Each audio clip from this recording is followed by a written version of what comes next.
இல்லைங்க, இப்போ திருவள்ளுவர் பொறுத்தவரை தமிழனுடைய அந்த ஒரு பெருமையை ஒரு ஐயன் திருவள்ளுவரை பொறுத்தவரை உலக பொதுமறை தந்தவர். அதாவது உலகம் முழுவதும் பார்த்தீங்கன்னா அதிகமான அளவுக்கு வந்து ஒரு மொழிபெயர்க்கப்பட்ட நூல் அப்படின்னு சொன்னா திருக்குறள் சொல்லலாம். திருக்குறள்ல இல்லாத ஒண்ணுமே இல்லை.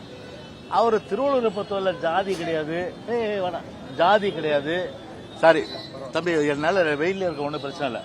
ஜாதி கிடையாது, மதம் கிடையாது, இனம் கிடையாது.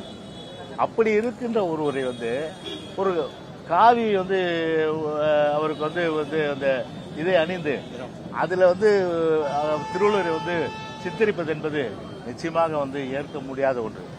கவர்னருக்கு வந்து எவ்வளோ 1000 வேலை இருக்கு. அது இப்ப போய் திருவள்ளுவர் தினம் கொண்டாட வேண்டிய அவசியம் என்ன?